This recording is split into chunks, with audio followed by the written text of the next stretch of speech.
There's a special kind of pride that you feel deep down inside, a strength that seems to thrive in Lima, Allen County.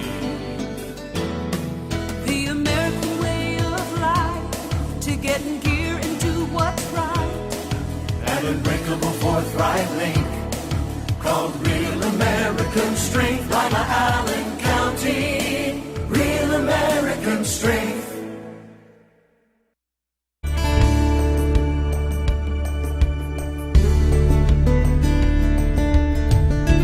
Keeping you up to date with what's happening in your community. Community Focus on GTV2.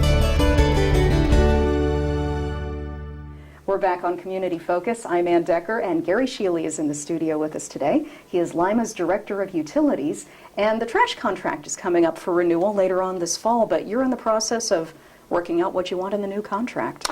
Right. We enter into 5-year contracts, so there's usually one price adjustment, and that price adjustment through City Council lasts for 5 years. So what we're doing at this point in time is I've submitted a letter to Lima City Council. They referred it to the Utilities Committee. This coming Thursday, the 17th, I think it is, will be a Utilities Committee meeting down at City Hall at 6 p.m. and we'll formally discuss the contract in that setting.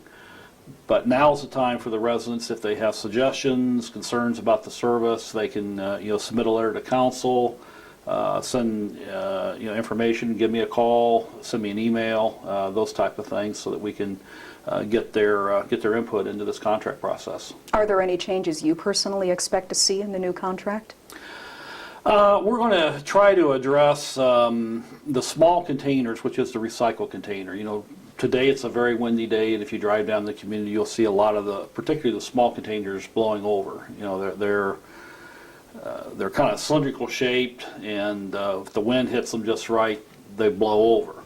And we're going to try to see if they can still make a container that still is a wheeled container. That maybe it's a weighted bottom or something of this nature that's more stable in the wind. It is the key to efficient service is the containerized service. If we would go back to bags and so forth like that, that would have a direct impact on the overall cost of service. So maintaining a containerized service is important for cost control and efficiencies and safety and those type of things like that. But it is one area that we're researching to see if we can find a better way to basically handle and manage the recyclables. Other than that, I think some things we're considering is that we require new trucks to be on the street, garbage trucks, and normally the service companies have about a 5-year depreciation, but we see those trucks out on the street for a number of years later. So we may consider extending possibly the contract to, say, as an example, a 7-year option or something of this nature, to get a little bit better advantage of the use of those trucks out on the street, and which then leads to longer schedule basically for the companies to pay them off, which then could equate to a more competitive price on our contract. So pretty much everything. The base contract works very well. We've been very, very pleased with the service. We have as I mentioned before, a containerized service where a greater percentage of the time, that's the only thing that's out there is a container, and so the automated arm can pick it up very efficiently.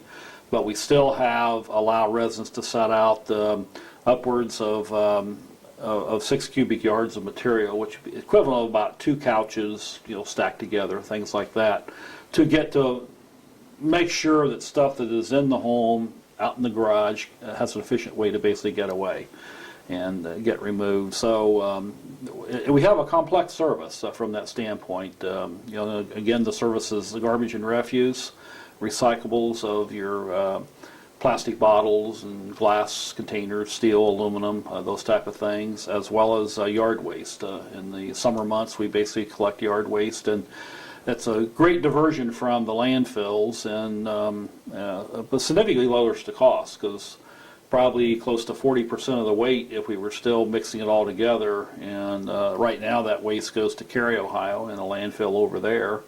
So if we can basically keep the yard waste out and goes out to the compost center, then it's a beneficial reuse and helps again control cost of the garbage and refuse service. Do you expect the price for the trash service to remain pretty much consistent?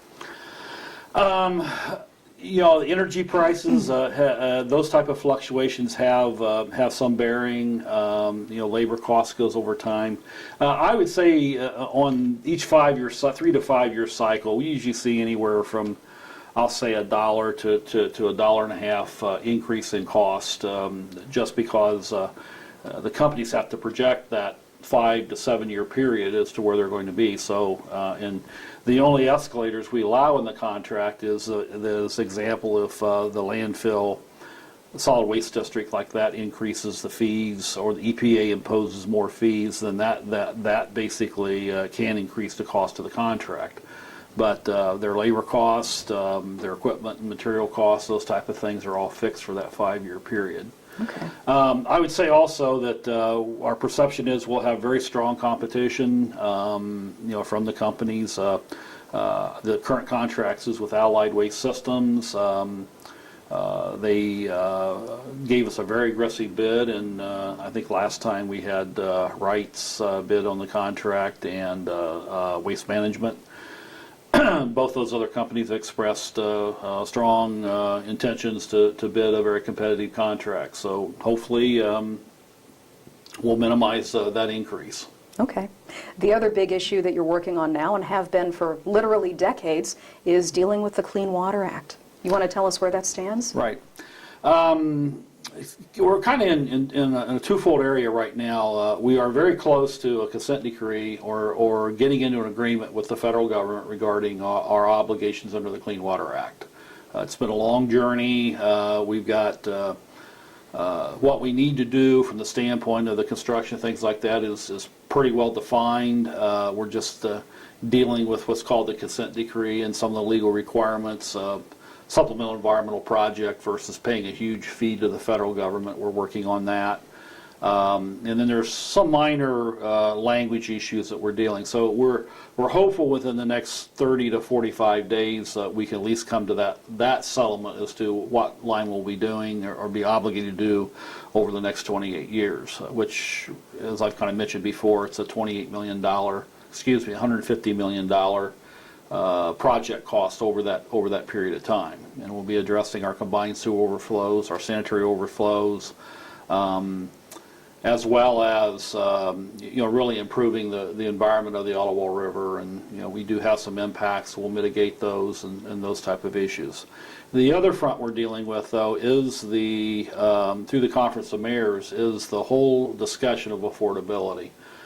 In the EPA rules, which are vested in the Clean Water Act, you know, there's a complex formula that tells what people can afford. It's usually based upon 2% of median household income, which is for Lima's income, as an example, is a $50 a month sewer bill, and we're starting to approach that now. But you know, that is not that's more of a target type issue. The EPA says it's not a ceiling, it's not a floor.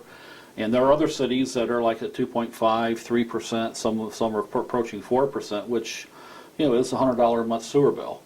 And so what we're doing with the Conference of Mayors is bringing that affordability issue to the forefront, both to the EPA as well as to Congress, as well as to the President, and basically saying that when you use that median household income, you know, somebody's going to be down there making $12,000 a year, and that's going to gobble up, you know, 6 to 8% of their income.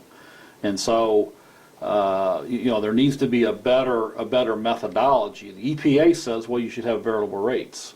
You should say, well, the person that makes $12,000 a year gets a $20 sewer bill, and the guy that makes $80,000 a year gets a $100 a month sewer bill. And unfortunately, communities, particularly like Lima, if we do that, we lose parts of our community because people can move out to the surrounding suburbs and not face that level of control. So we have to be rate competitive and still balance this affordability issue. And what we're striving to do is to make sure that gets memorialized in the Clean Water Act. Because right now the agency has total control. That they can agree with you, they can disagree with you, and what we found that when you get out to the regional levels, like in Chicago, Region 5, their people have a different interpretation than maybe what the folks back in Washington have. And then when you get to the Ohio EPA, where they have their views and opinions. And so when you go around the country, this affordability issue is the full spectrum.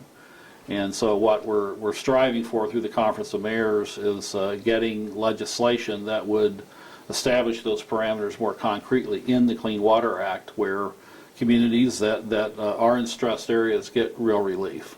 Either Congress provide the grants program like they did back in the 70s that helps defray these investments through support, or give us relief basically, and which would possibly over time. I mean, I believe that the community can make every investment to meet the goals of the Clean Water Act. But when they arbitrarily originally was like, well, you get 5 years and you got 15, and then they went to 20, and we pushed ours out already to 28 years, and we heard another city got 30. But they're in their current affordability, they're starting to put limits as to how far you can go. Well, if your community doesn't have the financial wherewithal to basically fully fund these obligations, the only thing you can do is compound your debt service and increase your rates, and that's where the at-risk people in your population basically gets really stressed. It's certainly a complex issue. If people do want more information about affordability, or they want to make a comment about the trash contract, what's the best way to do that?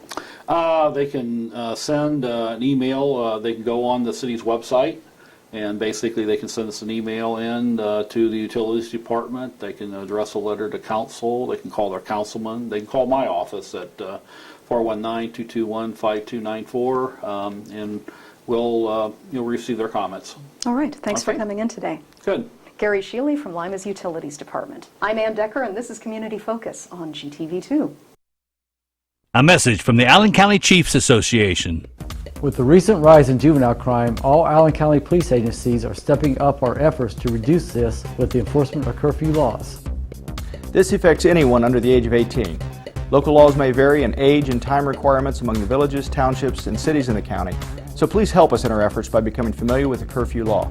Please check the websites on your screen for specific curfew information. Together we can make Lima Allen County a safer place in which to live and work. Let's all do our part to keep the Ottawa River clean and healthy. Wash your car on the grass to protect storm drains from soap and dirt. Your actions matter. Help keep the youth of Lima safe by donating to Lima Safety City today. Hello, I'm Chuck Eichelberger from the Lima Noon Optimist Club. Safety City is a very important part of the Lima community. The Optimist Club is renovating Safety City and it needs your help. Donations can be made by going to the website limasafetycity.org. You can also send a donation to Lima Noon Optimist Club, P.O. Box 428, Lima, Ohio 45802. Help keep the youth of Lima safe by donating to Safety City today. Reduce, recycle, reuse. Allied Waste Services in the City of Lima encourage you to live green by recycling all that you can. Recycling promotes green living by reducing the amount of waste materials buried in landfills. This saves money, natural resources, and energy. Keep our environment healthy and start recycling today. Allied Waste Services is committed to a clean environment. Contact